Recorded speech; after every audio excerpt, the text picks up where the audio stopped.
সূরা আর room. Rahman রহিম আল্লাহ তাআলার নামে। আলিফ লাম মিম। রোম জাতি পরাজিত হয়ে গেছে। ভূমণ্ডলের সবচাইতে নিচু অঞ্চলে সংঘটিত ঘটনা। তাদের পরাজয়ের পর অচিরেই তারা আবার বিজয় লাভ করবে। 3 থেকে 9 এই বিজোড় বছরের মাঝে এ ঘটনা ঘটবে। এর আগেও চূড়ান্ত ক্ষমতা ছিল আল্লাহ তাআলার হাতে, এবং এ ঘটনার পরেও সে চাবিকাঠি তাঁরই হাতে থাকবে।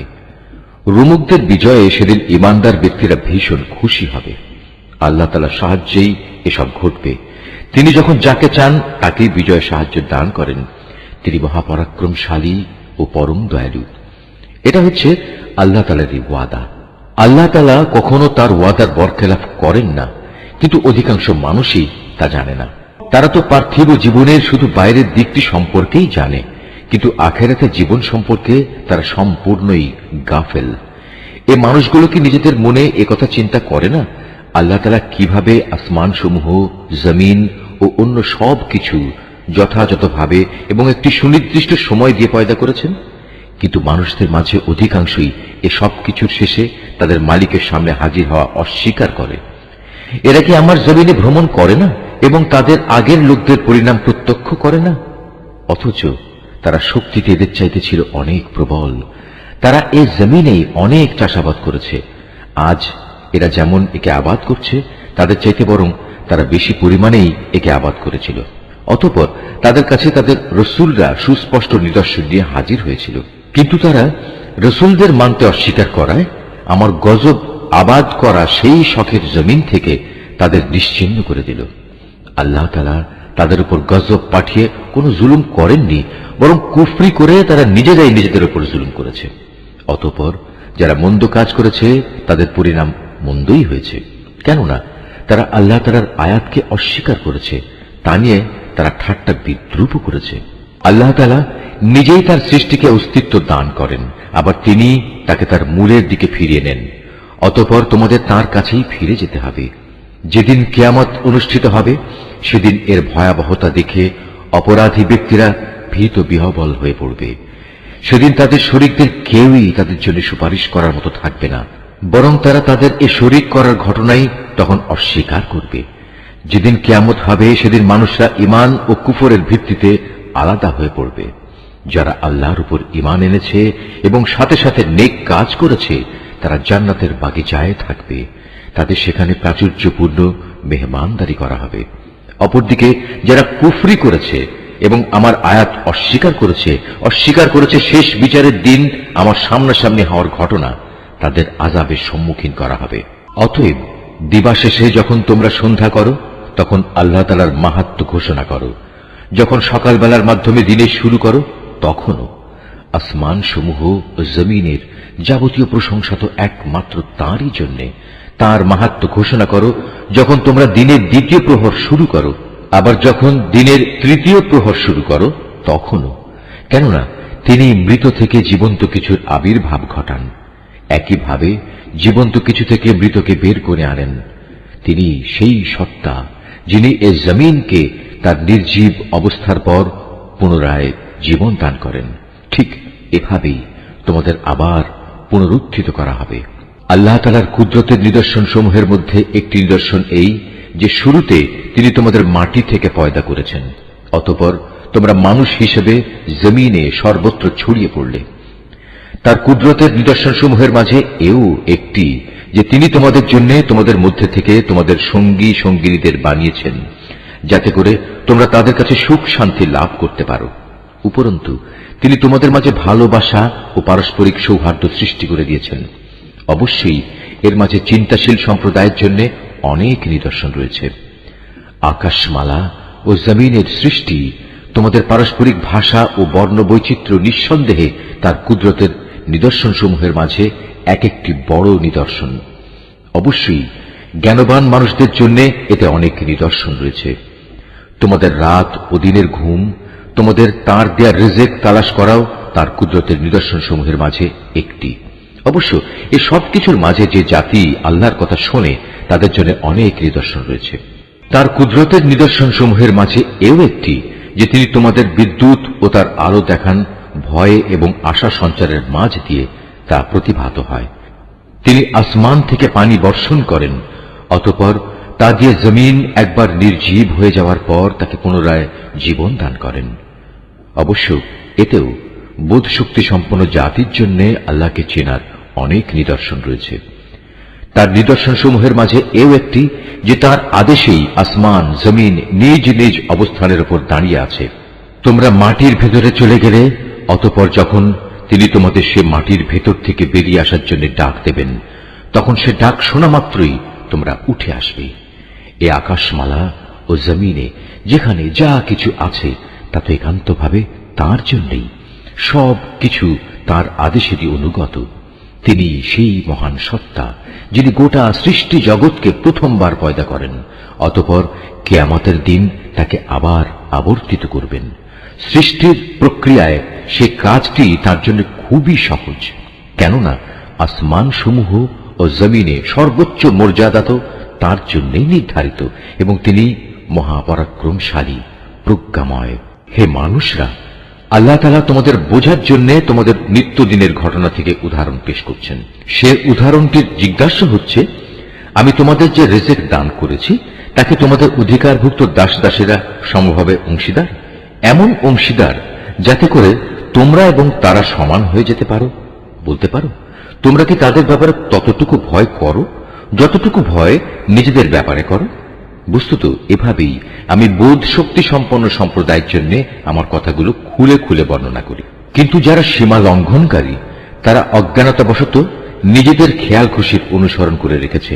সুতরাং আল্লাহ তাআলা যাকে গোমরা করে রেখেছেন তাকে কে হেদায়েতের পথ দেখাতে পারে? এমন সব লোকদের কোনো সাহায্যকারীও নেই।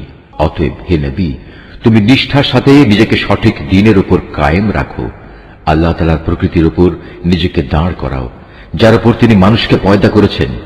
মনে রেখো, আল্লাহর সৃষ্টির মাঝে কোনো রদ বদল নেই। এ হচ্ছে সহজ সরল জীবন বিধান, কিন্তু অধিকাংশ মানুষই তা জানে না।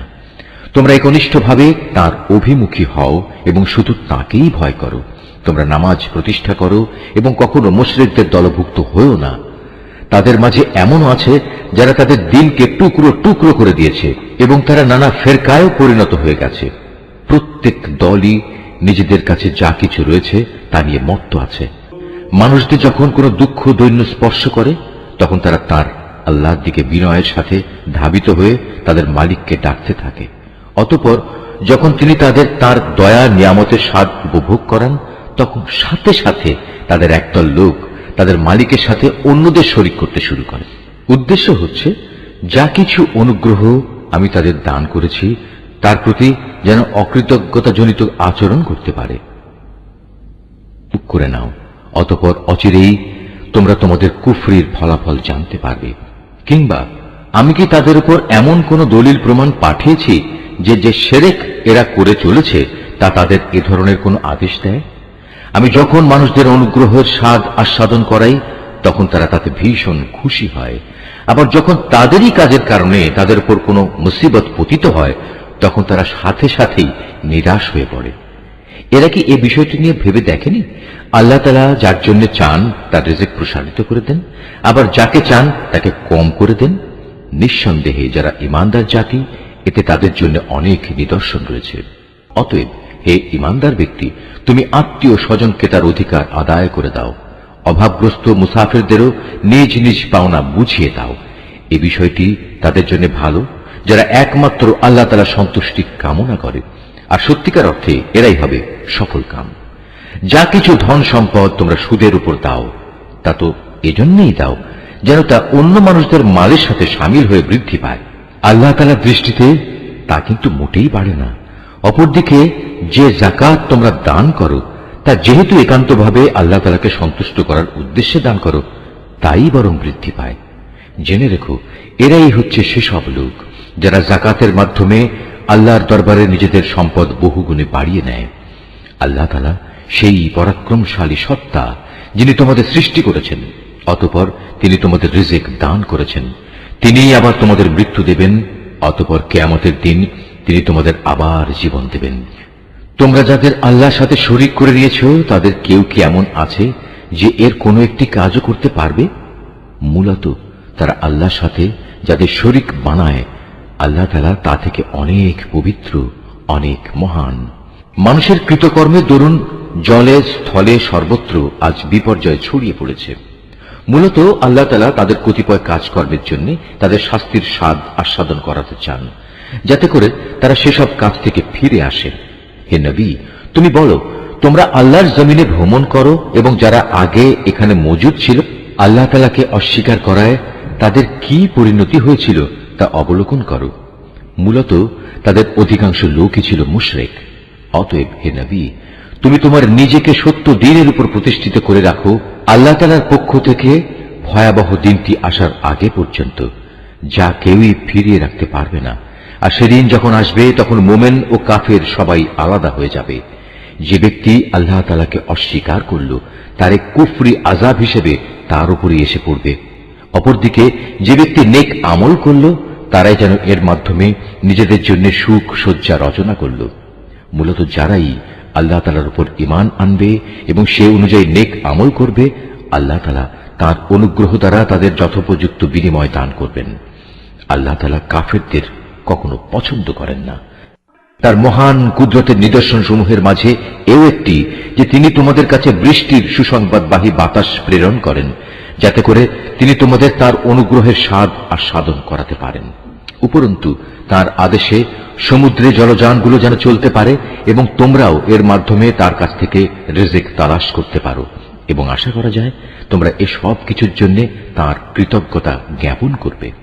হে রাসূল, আমি তোমার আগে আরো রাসূল তাদের জাতির কাছে পাঠিয়েছিলাম। তারা নবুতের সুস্পষ্ট নিদর্শন সমূহ নিয়েও এসেছিল, কিন্তু তারা তা অস্বীকার করেছে। অতঃপর যারা অপরাধ করেছে আমি তাদের কাছ থেকে মর্মান্তিক প্রতিশোধ গ্রহণ করেছি, কেননা তাদের মোকাবেলায় ঈমানদারদের সাহায্য করা ছিল আমার উপর কর্তব্য। আল্লাহ তাআলা সেই মহান সত্তা যিনি তোমাদের জন্য বায়ু প্রেরণ করেন, অতঃপর তা এক সময় মেঘমালা সঞ্চালিত করে। তারপর তিনি যেভাবে চান তাকে আসমানে ছড়িয়ে দেন, তাকে টুকরো টুকরো করেন। এক পর্যায়ে তুমি দেখতে পাও তার ভিতর থেকে বৃষ্টিকণা বেরিয়ে আসছে। তিনি তার বান্দাদের মধ্যে থেকে যাকেই চান তার উপরেই তা পৌঁছে দেন। তখন তারা এটা দেখে ভীষণ হর্ষোৎফুল্ল হয়ে যায়, অথচ এরাই একটু আগে তাদের উপর বৃষ্টি নাজিলের ব্যাপারে সম্পূর্ণ নিরাশ ছিল। তাকিয়ে দেখো আল্লাহ তাআলার অফুরন্ত রহমতের প্রভাবের দিকে, কিভাবে তিনি জমিনকে একবার মরে যাওয়ার পর পুনরায় শ্যামল ও জীবন্ত করে তোলেন। অবশ্যই আল্লাহ তাআলা এভাবে কিয়ামতের দিন সব মৃতকে জীবন দান করবেন, কেননা তিনি সর্ববিষয়ের উপর একক ক্ষমতাবান।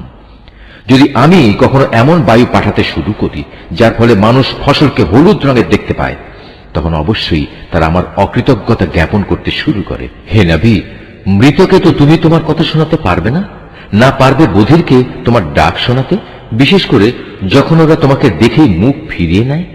তুমি অন্ধদের তাদের গুমরাহি থেকে বের করে সঠিক পথ দেখাতে পারবে না। তুমি তো কেবল এমন লোকদেরই আমার কথা শোনাতে পারবে যে আমার আয়াত সমূহের উপর ঈমান আনে, কেননা এরাই হচ্ছে নিবেদিত মুসলমান। আল্লাহ তাআলাই হচ্ছেন সেই মহান সত্তা যিনি তোমাদের দুর্বল করে পয়দা করেছেন, অতঃপর তিনি এই দুর্বলতার পর দেহে শক্তি সৃষ্টি করেছেন, আবার তিনি এই শক্তির পর পুনরায় দুর্বলতা ও বার্ধক্য সৃষ্টি করেছেন। বস্তুত তিনি যা ইচ্ছা তাই সৃষ্টি করেন এবং তিনি সর্বোচ্চ ক্ষমতাবান ও সর্বজ্ঞ। যেদিন কিয়ামত কায়েম হবে সেদিন অপরাধী ব্যক্তিরা কসম খেয়ে বলবে তারা তো কবরে মুহূর্তকালের বেশি অবস্থান করেনি। আসলে এরা এভাবেই সত্য বিমুখ থেকেছে এবং দ্বারে দ্বারে ঠোকর খেয়েছে।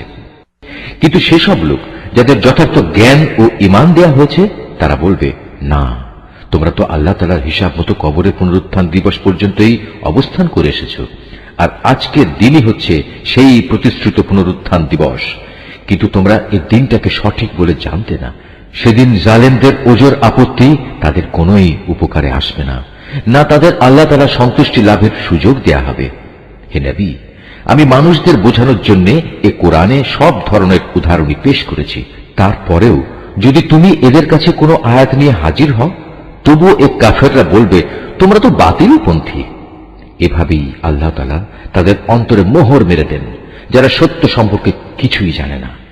অতএব হে নবী, তুমি ধৈর্য ধারণ করো, অবশ্যই আল্লাহ তাআলার ওয়াদা সত্য।